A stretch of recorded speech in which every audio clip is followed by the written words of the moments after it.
अच्छा DQ250 में ऐसा कोई प्रॉब्लम नहीं आया।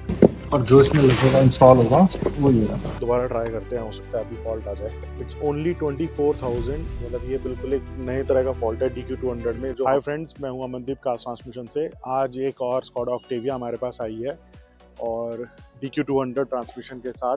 इसमें एक तो ये बहुत लेस ड्रिवन कार है, ये ओनली 24,000 किलोमीटर चली है। और इसमें प्रॉब्लम क्या है, आओ गाइस इसमें दिखाते हैं आपको प्रॉब्लम क्या है। ये 2018 मॉडल है, इसके अंदर प्रॉब्लम क्या है वो मैं दिखाता हूँ। ये क्लस्टर दिखाओ इसका। ये अभी पार्किंग पे है, मैंने स्टार्ट कर दिए। अब ये मैंने इसको ड्राइव पे लगा दिया। अब मैंने देखो रेस दे दूँ तो ये चलती नहीं है कई बार। अभी तो चल गई है, ठीक है। अब जैसे न्यूट्रल कर दी मैंने, फिर डी लगा दिया, अभी तो प्रॉब्लम नहीं आ रही। बट ये इसमें प्रॉब्लम यही है कि ये चलती नहीं है D1 पे। और फिर उसके बाद कस्टमर दोबारा इसे स्विच ऑफ करता है, स्विच ऑफ करने के बाद ऑन करता है, फिर चलती है। रिवर्स बिल्कुल प्रॉपर है, रिवर्स में कोई इशू नहीं आता। और किलोमीटर रीडिंग देखो जरा कार की, इट्स ओनली 24,235 किलोमीटर्स, सिर्फ 24,000 चली है। अच्छा, उसके बाद मैं एक ड्राइव दिखा रहा हूँ आपको चलने में। उसके बाद कस्टमर की कोई कंप्लेंट नहीं है, चलने के बाद ये बिल्कुल प्रॉपर चलती है। अगर एक बारी चल गई, दोबारा ट्राई करते हैं, हो सकता है अभी फॉल्ट आ जाए। ये मैंने बंद कर दिया, ये मैंने स्टार्ट करा। मोस्टली होता है क्या है, जब कस्टमर कह रहे से हम छोड़ देते हैं 1 दिन 2 दिन 1-2 दिन बाद, बहुत कम चलती है कार ये। 1-2 दिन बाद कस्टमर कह रहा है जब हम चलाते हैं सुबह सुबह तब भी ये इशू आता है, मॉर्निंग में चलती नहीं है। ड्राइव 1 लिखा आ जाता है, D1 लिखा आ जाता है, लेकिन कोई रिस्पॉन्स नहीं होता कार का, जितना मर्जी आप थ्रॉटल कर लो एज ए न्यूट्रल। उसके बाद रिवर्स में बिल्कुल प्रॉपर चलती है, रिवर्स में कोई दिक्कत नहीं। अच्छा, शिफ्टिंग देखो, बिल्कुल प्रॉपर शिफ्टिंग है, सब कुछ ओके है। मैनुअल पैडल शिफ्टर वगैरह भी काम कर रहे हैं, यहाँ से मैनुअल लीवर भी काम कर रहा है, कोई प्रॉब्लम नहीं है। बस प्रॉब्लम एक यही है कि कस्टमर अगर इसको 1 दिन बाद या 2 दिन बाद चलाता है तो ये ड्राइव एक्सेप्ट नहीं करती। फिर उसके बाद इसको 1-2 बार बंद करते हैं, फिर स्टार्ट करते हैं, बंद करते हैं, स्टार्ट करते हैं, फिर ये ड्राइव लेना भी चालू कर देते हैं। मतलब ये बिल्कुल एक नए तरह का फॉल्ट है DQ200 में, जो हमारे सामने भी पहली बार ही आया, फर्स्ट टाइम आया है। और ये रिलेटेड टू द मैगाट्रॉनिक ही है। गाड़ी डीलरशिप पे जाके चेक होके आ चुकी है। डीलरशिप ने मैगाट्रॉनिक का ही एस्टिमेट दिया है कस्टमर को कि मैगाट्रॉनिक ही रिप्लेस होगा। और दूसरा, मुझे लग रहा है कि इसमें बैटरी खराब हुई थी। बैटरी खराब होने से इसका मैगाट्रॉनिक खराब हुआ है, क्योंकि कस्टमर ने इसको 3-4 बार जंप कराया था। तो जब हम बैटरी जंप करते हैं तो वोल्टेज फ्लक्चुएट होती है। सपोज करो बैटरी डाउन है, वो 5 वोल्ट पे अभी एक्टिव है आपकी बैटरी, मैगाट्रॉनिक में 5 वोल्ट जा रहे हैं, आप उसको किसी अनदर कार से जंप करते हो तो वो एकदम से वोल्टेज फ्लक्चुएट होते हैं, 5 से एकदम से 12 वोल्ट, 13 वोल्ट, 14 वोल्ट तक चले जाते हैं। तो जब ये फ्लक्चुएशन ऑफ वोल्टेज होता है तब भी ये मैगाट्रॉनिक खराब होते हैं। ये भी बहुत ज़्यादा चांसेस हैं ऐसे।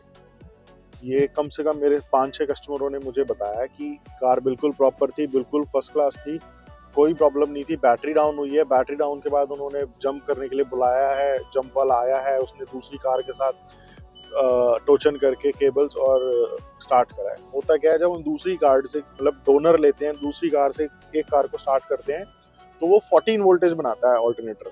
तो एकदम से जहाँ 4-5 वोल्ट पड़े हैं आपकी पूरे कार के अंदर, पूरे मैगाट्रॉनिक में, ECU यूनिट में, पूरी कार के अंदर यूनिट जितने भी हैं सब में 5-6 वोल्ट हैं, और एकदम से हम उसको फिर 14 वोल्ट दे देते हैं। तो इतनी फ्लक्चुएशन से वो कुछ ना कुछ, कोई ना कोई मॉड्यूल खराब होता है। पोर्श के अंदर तो टेलगेट मॉड्यूल खराब हो जाता है, पोर्श काइन का। पोर्श काइन के हमने टेलगेट मॉड्यूल चेंज करे हैं, पोर्श काइन के रियर BCM भी खराब हुए हैं। तो ये वोल्टेज फ्लक्चुएशन का तो बहुत बड़ा रोल है। अच्छा, DQ250 में ऐसा कोई प्रॉब्लम नहीं आया कभी कि बैटरी डाउन हो गई है और ये ऐसा इशू आया हो। ये DQ200 के अंदर ही इशू है ये वाला। सॉरी। अच्छा, ये बैटरी जो फ्लक्चुएशन वाला जो इशू है वो आपकी मैट्रिक्स में भी है। जितनी भी आपकी अब Audi A6 A4 matrix gear चल रहे हैं, DL382 बोलते हैं जिसे गियर बॉक्स को, या फिर OC के ट्रांसमिशन बोलते हैं, उनके अंदर भी बैटरी के कारण बहुत खराब हो रहे हैं ये मैगाट्रॉनिक्स के TCM बोर्ड।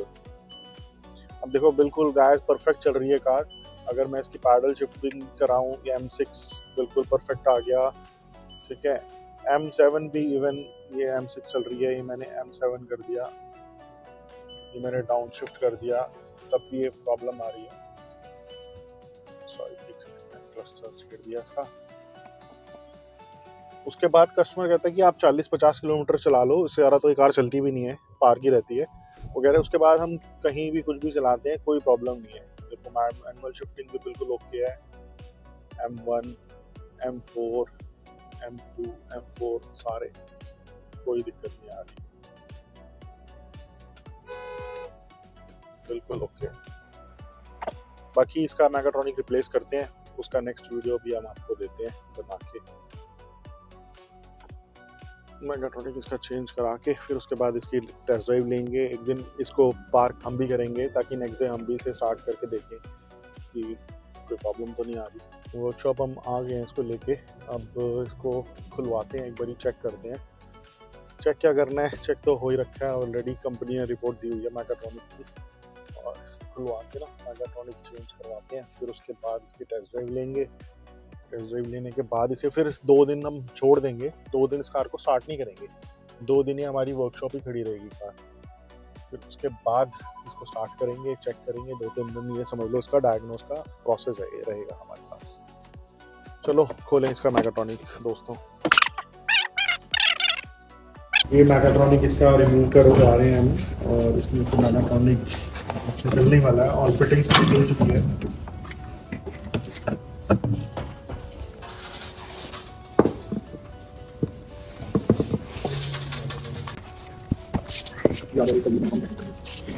और जो इसमें लगेगा इंस्टॉल होगा वो ये वाला मैगाट्रॉनिक इसके अंदर इंस्टॉल होने जा रहा है।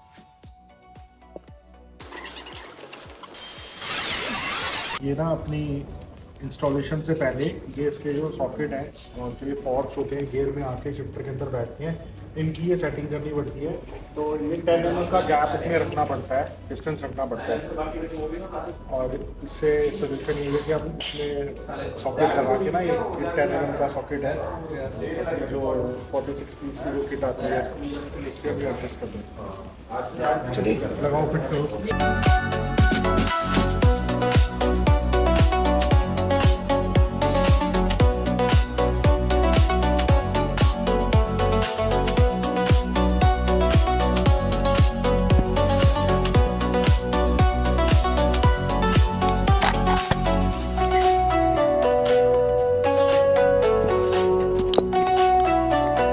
मैगाट्रॉनिक इसमें न्यू इंस्टॉल हो गया है और कार भी हमने स्टार्ट कर ली है। ये मैगाट्रॉनिक इसमें नया लगा हुआ है।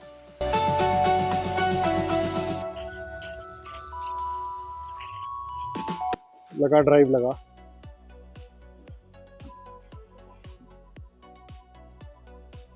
ठीक है, प्रेशर आ गया।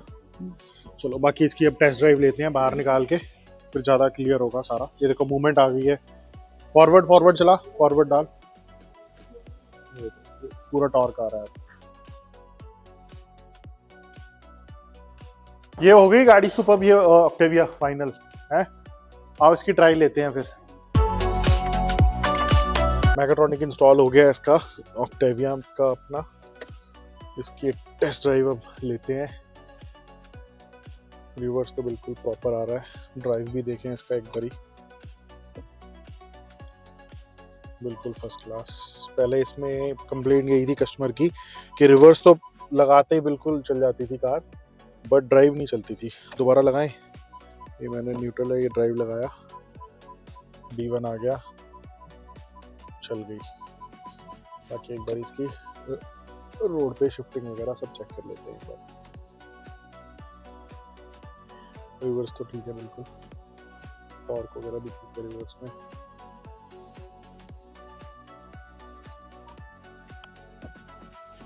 ड्राइव बिल्कुल, ब्रेक छोड़ते कार मूवमेंट आ गई बिल्कुल फर्स्ट क्लास। बाकी इसे हम भी एक दिन के लिए छोड़ देंगे। ट्रांसमिशन फ्लूइड प्रेशर सेंसर का फॉल्ट आ ही रहा था पुराने वाले मैगाट्रॉनिक के अंदर, तो चलो ठीक है, थोड़ी बहुत ट्राई हम ले लेंगे इसकी, 10-15 किलोमीटर चला लेंगे, फिर उसके बाद इसको छोड़ देंगे लॉक करके। फिर एक बारी कल चेक कर लेंगे, परसों डिलीवरी कर देंगे कार की। ऐसा भी कल संडे है, कल बस चेक हो जाएगी, मंडे डिलीवरी कर देंगे। और इसके अंदर हमने जो पार्ट नंबर लगाया है वो सेम ही लगाया है, जो निकला है 69 ही लगाया है इसके अंदर। अदरवाइज अभी पीछे हमारे पास लॉट आया हुआ है। जो लेटेस्ट पार्ट नंबर जो चल रहे हैं आफ्टर 2021 जो पार्ट नंबर इन्होंने निकाल दिया है, 69N पार्ट नंबर निकाल दिया है। जो 2021 के बाद की जो कार्स आ रही हैं DQ200 उनके अंदर सबके अंदर 69N है उसकी, बट शिफ्टिंग बहुत ही रिफाइन कर दी है इन्होंने। अभी लास्ट हमने ऑक्टेविया में लगाया था, मैंने एक वीडियो भी बनाया था उसके ऊपर, उसमें हमने यही बताया था कि डिफरेंस क्या है उसके अंदर 69E के अंदर और 69N के अंदर।